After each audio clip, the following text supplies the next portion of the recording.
What's up? How you doing? Good. Yeah, I'm ready. You ready? He's coming. He's probably waiting for me on the other side. I snuck out the back door. Yeah, just let him know. Come down. First off, I'm excited, thankful we get an opportunity to coach here this week. I get a chance to coach, the coaching staff. We got a big game ahead of us. Get to travel down to SMU to play them down in Texas. It's going to be fun. We got a few players on our team from Texas. Rhett Lashley's a really good head football coach. Got to spend some time with him through coaches convention the last few years, being able to see him there, and I think he's a good man. I think he does a good job. He's always had really good offenses. He does a good job. I think his defensive coordinator, special teams. They're a good football team. They were a playoff team last year, so we get the opportunity to go out and compete. I'm excited about that and thankful for the opportunity I have to go out and lead this football team down to Texas to play against SMU.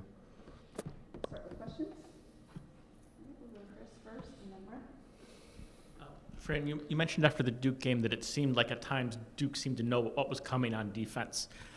Did you think you guys were predictable on play calling or not disguising blitzes or what went into that?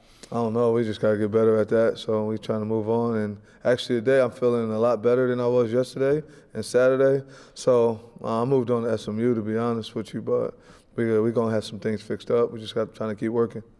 Got to get better. Along maybe similar lines, the Duke players said that they could sort of read Ricky's eyes and react on that. Is that something you saw on film, and is that something you can fix in a short period of time? Yeah, it's a part of the game. I think a lot of people read a lot of guys' eyes, right? It tells a lot. Like I'm looking at your eyes now, I can tell what you're thinking, right? So it's just a game, but Ricky will keep getting better. I thought Ricky did a pretty good job for his first time, getting a chance to play. I felt like all of us around him, starting with myself, and the coaching staff and the players, we just had to play. We had to be on our A game to help him out his first time out, and I don't think we did that to compliment to help him. Fran, you mentioned that you wanted to see Yasin get the ball some more. Have you talked with Jeff Nixon about doing that and just kind of what's the plan there? I can't tell you those secrets, but we want Yasin involved in the offense more. We want Gil involved in the offense more. We want everybody involved in the offense more that can help us have more points. So. Jeff Nixon's a pro, so you don't really have to talk to him about a lot of things. He just kind of knows what's going on and knows what he wants to do, right? My fault, bro. I snuck out the back. Yeah. Fran, in terms of defensively, what is the biggest thing you're emphasizing to your group this week ahead of SMU? Got to hold them to one less point than we have. We just got to go out and compete. We got to have fun. It's going to start in practice today, though. That starts with myself. We just got to have fun, right? We're going to have a lot of fun. Do you think your team just didn't have that much fun against Duke? Like, do you want them to play free like this week? Is that a message you've been emphasizing to them in terms of? I've just been emphasizing that we got beat, and we're trying to move on, but y'all keep asking me questions about it, so it's hard to move on. But they did a good job. Like, their coaches had them prepared. They were prepared, and we weren't. I didn't prepare us the way that we should have been prepared. There's really no excuses for what happened in that football game. It's not acceptable. We'll go to Samantha and then Nadia back. Coach, what would be your message to the fans now after a tough loss? Like you said, you're moving forward. What would be your message to the fans to sort of encourage them to continue supporting this team? Just hold me accountable. Just let myself. I'll make sure that I get our players to continue to compete, to have fun, and to do that. They got watched, right? They got their own eyes. I don't really have a message except we got to compete, and I felt as though we didn't compete the way I wanted us to compete. So they just got to keep watching if that's what they feel like doing. I mean, they know I got their back, so I hope that they have ours. After one game, it goes that way sometimes. So it's the nature of the business. We just got to continue to compete and have a lot of fun. And I believe our fans, though, will be very supportive. So I don't really have a message for them. I mean, I hope that they have a good week. I hope they're working their butts off in their own careers and jobs and things of that nature. And we're going to make sure that we do the same thing here. I said, let's just dominate the week, all of us, like the fans, the alums, like everybody, and just as well as all the student athletes that we have here, just for everybody to continue to compete and be able to deal with adversity, right? This is adversity. And I think when adversity hits, you see that you get the best out of people, right? Because you only grow when there's a little bit of discomfort. Fran, Ricky mentioned bringing the energy this week and how important it was going to be to kind of boost the spirits of the team. What are you looking, from him this week in practice to be able to bring the energy, as a starting quarterback? He just got to follow me, honestly. Like, they all just got to follow me. It's going to be a good week just for us, practice-wise and all that. So he just got to follow me today. We can't really worry about the whole week, though. That's kind of what I did with our schedules that I gave out to him. Usually was having them writing it down the full week.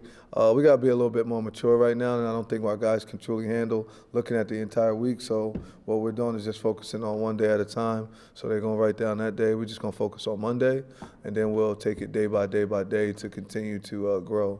So that's what I think we need to do right now for us from just where we are programmatic and the age of our football team and the experience on our football team. We got some areas where there is some experience, but for the most part, there wasn't a lot of experience. So I have to be able to grow that and do it a little bit different than I was able to do that last year. WAR back and then Javon in front. Coach, following the UConn loss, you talked about, you talked about how after Steve was struggling early in that game, you were talking to him, trying to make him laugh, trying to kind of lessen the pressure of that moment. I'm sure on Saturday you were trying to do that same kind of stuff. Why don't you think Ricky responded to it quite as well? Whoever said he didn't respond to it? He never seemed to really get out of the struggle in terms of his on-the-field play. Yeah, see, I didn't think – you got to watch the game with me. Me and Ricky watched the game right after the game Saturday. I was here till probably late, like 12 o'clock almost. Ricky came back up, and we sat and we watched the whole game. So if you look at the game, I think the people around him, the coaches, starting with myself, as I stated earlier, we didn't step our game up for a first-time quarterback. So we had to step our game up for a first-time quarterback. But I wouldn't say that he had a couple of mistakes, but I don't think he struggled. Fran, SMU's got a good running attack, and then they've got a dual threat guy in Jennings back there at quarterback. What is I know if you tell me your secrets, then they're no longer secrets, but what's kind of the plan for containing that attack to make sure something different? Just contain them, and tackle them. I mean, what else could I tell you in that? I don't know what else to say to that, to be honest. Like if I say, oh, we're going to max blitz, or we're going to, I don't know what to say to that. That would be like, I guess I'm not mature enough to answer that question for you, because I don't know what I'm supposed to tell you. We just got to tackle them and hope that they don't go crazy, and score a bunch of touchdowns, and I hope that we have more points. But I think that Jennings is a good player. Chris Johnson's a good player. 27's really good. They got some good running backs, and they got a really good quarterback. They also got good wide receivers. When you look at 3 and 2 and 8, 10, 11, they got good football players. They got good offensive line, right? And they got a really good head football coach. So I don't really know what to tell you on that. I just know that we want them to not have more points than us. And then in the quarterback's room, it seems like, is Luke number 2 right now? No, they just all competing. Everybody's competing. What have you seen from each of the guys that are in that mix right now? I think they all doing a good job. They haven't been throwing the ball to the defense, so they're doing pretty good. I think Luke probably is number 2, though, to be honest. And then Jakari and what's his name are fighting for the 3rd spot. But, I mean, it goes back and forth all the time. Rich is truly, truly competitive. Rich is a competitive kid, so you just never know. For them to be young guys, how well have they been able to process the offense, and how encouraged have you been by their quick ascent through the depth chart, I guess? They're doing a good job, but it's the Ricky show right now. But I'm excited and happy about them. But we kind of locked in on the things that Ricky can do, and but Luke's doing really good, and Jakari and Rich, they're all doing a good job. Go to Aiden in front and Chris right after that. So Emmanuel Ross obviously had a great game after going through some adversity through camp in the beginning of the year. How do you think he can kind of add an element to this offense as another weapon for Ricky? Well, he'll bring toughness, accountability. So those things is definitely what he'll bring, and he can catch. He can make some plays. He can block, so that'll help us a lot too. But everything that a receiver needs to be able to do, he has that in his tool bag. So just got to come to compete every day in practice. Match my energy today, and we'll see how that goes this weekend. Yeah, and then on the kick returning and punt returning front, I know you talked about it a little bit post-game, but how is that something that you guys can maybe work on, in a short span before the next game? Is that something that you guys can improve on? We're just going to do that. Let's do that, and we don't got to really worry about it. No, I educated the guys on it a little bit more. I think that was a lack of coaching on my part, but I educated him more. I had the off returner now to be the communicator of bringing it out, not going to come out, and we understand the distance that they want to take it in. And then just young guys. Coach, I was afraid that it was going to be a safety, things of that nature that we went through that you just got to keep going through and keep hammering that away and teaching them that and understanding. So, I mean, the way it went, everything, it was almost like Murphy's Law on Saturday, right?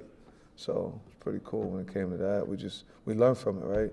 We're constantly learning, but we're moving on, and either we're going to run it out the correct way or we're just going to do that, and we'll start on the 25. Chris and then Christian. Fran, do you have any young guys on the defensive line that you think are like physically ready to help you get more out of that unit? Yeah, we're working on some guys right now, getting opportunity. I think that Nisi can play right now. Nathan, we're trying to get in there. Jalen Prey got the body to be able to do it. He's intelligent enough. It just hasn't all clicked yet. So everybody's big enough. It's just it has to click a little bit more. Like we got Crawford, who definitely can do it, especially Quante Gillian. Like he's right there. That's why he got some snaps. Quante should be getting ready to play soon. It's just like they freshmen, right? And then when the freshmen don't play, I think they be upset because the media and all this stuff and everything. It's like, it takes time. It's okay if you don't play as a freshman. Just get developed. Just develop more and more. Sometimes it's good when they go in and then they realize, dang, I can't do this, right? Which we realized in practice, but sometimes it's helpful that happens that way. Has the lack of production from the defensive line forced you guys to blitz more this year than you would like? Nah, not at all. Christian. Coach, when you and Ricky sat down to watch the tape, what are the things that you liked about his game that you can build on this week? That he came in the building to watch it on Saturday after the game. That was pretty cool of him to want to do that, to call me and ask that. I just like he was poised. He wasn't afraid in the pocket, right? He sat in the pocket. I thought the O-line did pretty good, right? Those two kids, I think, will go to the NFL, and they held up really well versus them. So it shows you that they're growing, and they grew and got a lot better. And so we'll be fine when it comes to that. What does it say about Ricky that he takes that time after the game to sit with you and watch the tape, not even a few hours after the game has ended? I mean, it just shows that he's a leader, that he's who we need at quarterback for us to continue to grow, for our program to continue to grow and be successful. I mean, I know for you guys, there's a lot that's going on, but we're still building the program, right? I think how many games we played last year? 13 and 5 this year. So, like, I've only been here for 18 games, right? So it just takes time, but it's good to have a quarterback already wanting to do that. That's his first time playing. First time getting a chance to do it. Having other players that all wanted to come in yesterday and watch stuff ahead of time before we get to go through it with them on Monday and things of that nature. So, I mean, we're just building the program, and I think it's going in the right direction. We'll go Maddie and then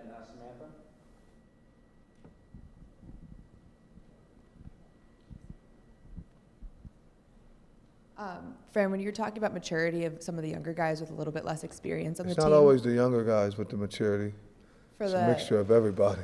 the entire team, looking at their maturity, are there things that you can do today in practice throughout the week that can kind of ramp up that maturity and get them, more prepared, I guess, for Saturday? Somewhat, but it's not that. I think sometimes it's experience. You got to go through some things in life in order to be ready. No matter how much they tell you, right? Like your mom, don't touch that, it's a hot stove, it's a hot stove, it's a hot stove. Regardless, until you go through it, you kind of don't really want to listen to it. And then there's just certain things with myself, like, just from the class piece to, like, everything has to be legit. Like, everything has to be like, you got to go to class, you got to boom, you got to boom. I'm not saying guys don't go to class, but everything has to be right. And when you're completely living right, then I think all the good will come that way. And that's kind of what I pray for. I don't want our team to get, like, see, I know you guys, we want to win every game and go through it, but it got to be something that you're able to sustain and they'll be able to take with them for the rest of their lives. If they go and win and we're just winning and we're running around campus doing anything, doing whatever we want to do, like, and there's no consequences for it, then what's that going to say about them when they're 25, when they're 26, when they're 30? So like everything we do, we want it to be done the right way. I want it to be something that you'll be able to sustain. That's what DART is about. That's what CCT, being committed, you care and you trust. So although we may have lost a couple football games or whatever that may be, there's a lot of games going on in life, and there's different things that they're learning from those games about stuff that may have happened that week that they may have not done right, that they'll be able to use as fathers and husbands. So for me, sometimes if it's a loss you have to take to develop 7 more kids, then sometimes you're going to have to take that loss because that's a part of the game. As long as I know they'll be learning from that and someone else will be better off when they're your age, right, Chris? And now I'm that age and I'm not making the same mistake because I know some 45-year-olds that make the same mistakes that 17-year-olds made because there were no corrections during that time. So, like, that's why kids pick Syracuse so they could be developed. They want to be developed in all aspects of their lives, not just win a bunch of games so that way everybody's happy. I like the other side sometimes. Like, I like the fact that everybody's against you. I like being the underdog a lot like that. That sometimes shows you how tough you are and what you can come out of, right? So hopefully that answers that way. Coach, you mentioned guys wanting to, or you mentioned you wanting other guys to match your energy. Who do you feel like are the guys who are specifically matching your energy right now ahead of this week's game? I don't know, man. I start answering that question, and other kids get mad or their parents get mad. I can't answer that. Who I want to match. I just want the whole team to be excited, to be thankful. We get to practice today. You don't have to practice today. We get to practice today. We get to go to this school. I get to work here, right? It's an honor. It's a privilege. And I just want everyone to understand and appreciate and know that. So when you do get to walk into Inslee, you should be happy that you get an opportunity to do that. And I think that's all over, though. That's everywhere, not just here. It's like, yo, I get a chance to be the head coach today. I'm going to dominate this thing, right? I'm going to do everything I can to make sure that we're better today than we were yesterday, right? Like, you don't see, like we lost, you'd be upset. Like, as I shook it off. I got to move on, and it's time to move on. That's life. Those are things that we go through. So I want to make sure that my players can follow that. And if they can see that Coach Fran is acting that way and he's on point, then they'll do the same thing.